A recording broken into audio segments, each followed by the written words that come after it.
I'm going to take this Wormy Maple newly constructed cabinet door and show you how to flawlessly paint it.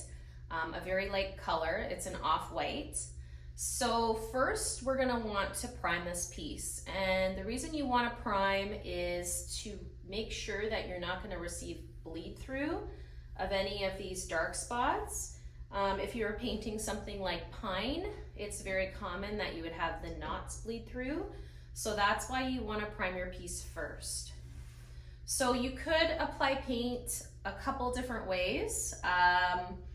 The most common way that people DIY their own projects is with a paint roller. Honestly, even if you're the best painter with a paint roller or with a brush, you will, with a roller, you're going to get an orange peel finish. It's just more bumpy. Even if you sand between coats, it's that last coat that's still gonna have this orange peel finish, and it's gonna look like it's not professionally painted. With a brush, it is very difficult not to get brush strokes. No matter how good you are at painting, you're going to see it. So today I'm gonna show you how to actually spray these using just a really inexpensive spray gun that you can get at your local hardware store. So here's the gun that I use. It's a Wagner Flexio, so it comes with two options, this one. The 2500 version is the smaller fine finishing version, so that would be on smaller projects. So we're gonna do that on this one, but this kit also comes with the larger one, which is the 3500, and this is really good if you're gonna do like your house walls, or maybe you want to repaint a brick fireplace in your house or a fence. So this one's a double kit. So I think it's good if you're going to go out and spend the money to get something that has this dual purpose. So I'll show you how this works and show you that it's really not that scary. This is such an easy spray gun to use. So I'm just going to show you how to assemble it, so then you know how to disassemble it for cleaning. So you have the canister at the bottom, which will fill up with our primer. You have this tube attachment. This comes out for cleaning and just attaches. It's pretty simple. You want to make sure that this spout is facing forward, so when you're painting, it's pulling the paint from the front of your canister. And then here's where the paint comes out. So you have this little piece that you put on here, and you'll see that there's like a hole it lines up with. Then you just push it on. Then you have these two pieces. So it's like this one goes on top and then this goes on top to screw it all together. So really simple, just put that on and screw this on. And then depending which way you have this is which way your spray will be. So if you have it facing this way, you're spraying, like your width is spraying this way. And then if you have it this way, it will be spraying this way. Like you could do up and down. So it really depends on what you're doing, but for our project today, I'm gonna keep it this way.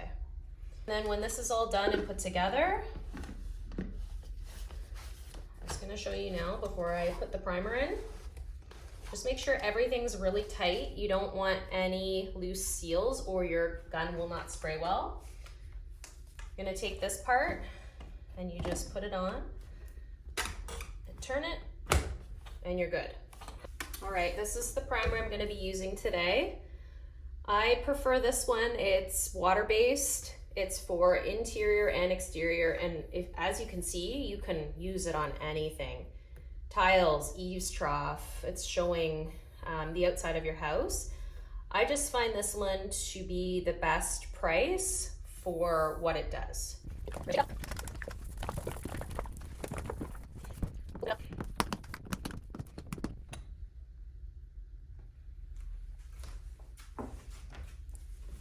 Okay, because I love my hands and want them to stay in good shape and not get covered in paint and then I have to sit there and scrub, I'm gonna wear latex gloves. Okay, and here's a little tip that helps save your paint can. So if you're buying like a large liter of this, but you're only gonna be using so much, if a lot of times you'll get paint caked in this area here and it's hard to close the lid and you have difficulty and you can't actually use your entire container because you can't close it properly and your primer or paint gets ruined. So this is just like a really cheap little piece that you can get at the hardware store. And this is gonna save your paint cans. So you can see this one I've used many, many times, and the last time I didn't clean the paint off. But I usually do. So you just push it on and then it creates this spout for you to pour.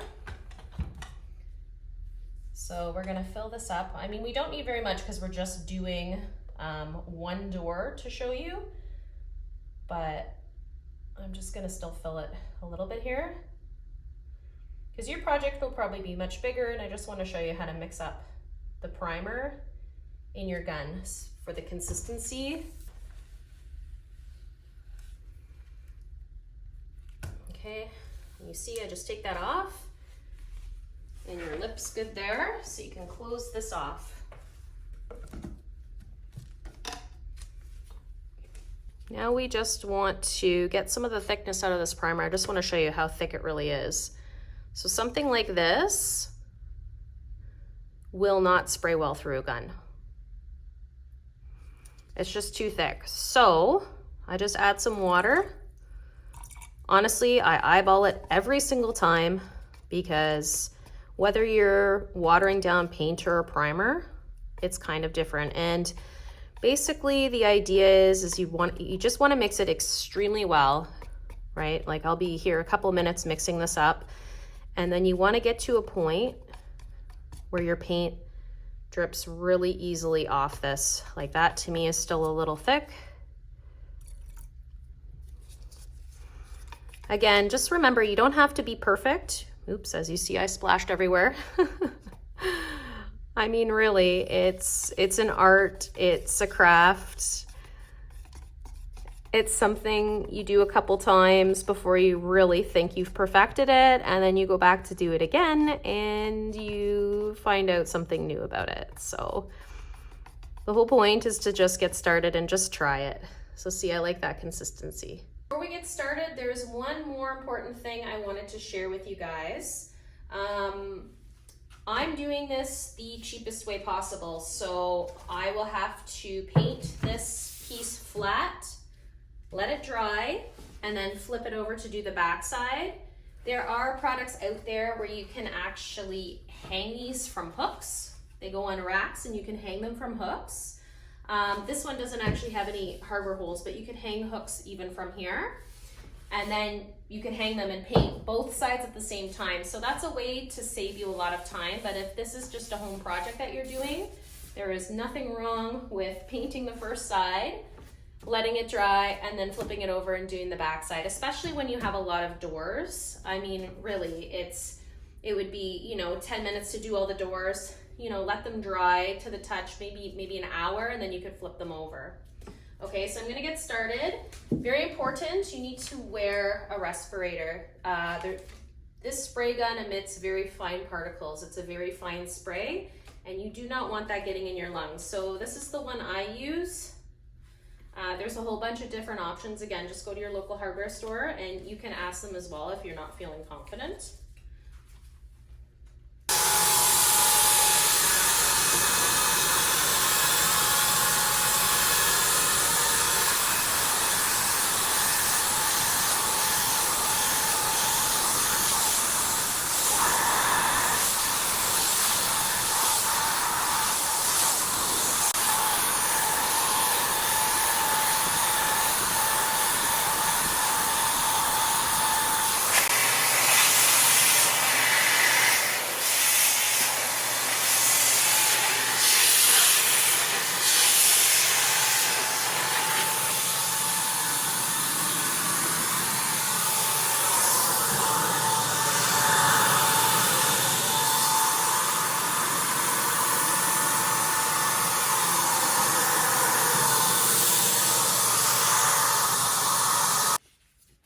Pour the excess paint back into the can because we don't want to waste any.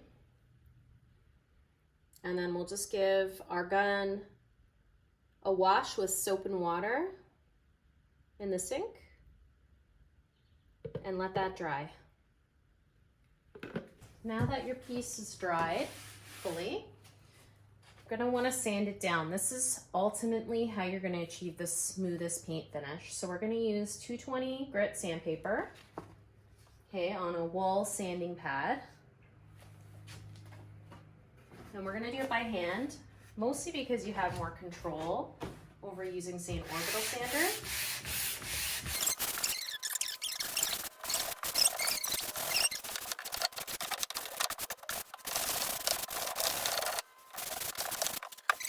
Okay, now we're on to first coat of paint. I recommend using a paint that is specifically designed for cabinets and furniture. This one is a Benjamin Moore brand in satin finish, which is the least sheen finish. But it's also good to have a bit of a shine on your paint. Sometimes you can buy furniture paint with no shine, but it does scuff a lot easier. And sometimes you lose that flat look anyways when you put your top coat on.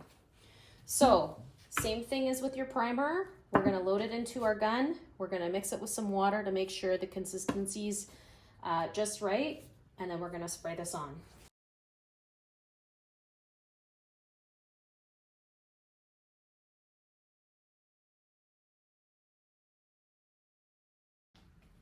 Okay, so I've already wiped down the piece with a tack cloth, just lightly damp, just to collect any dust from sanding.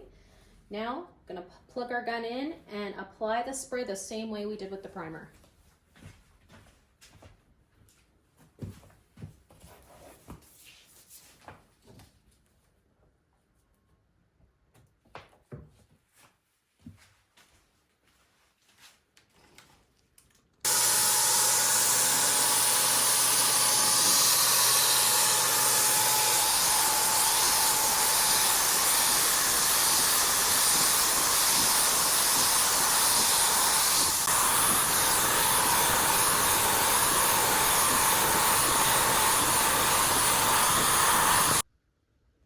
So I just used a little bit of wood filler on my finger just to fill in here. We'll let that dry. Give it a quick sand. As you can see, our paint surface is already really smooth after sanding and one coat of paint. But we're gonna do the same technique again with the 220 grit sandpaper.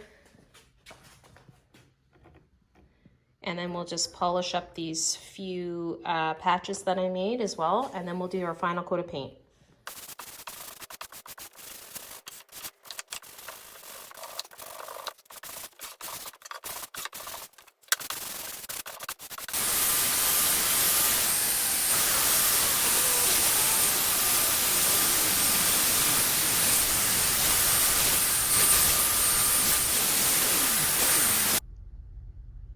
Here's the final piece.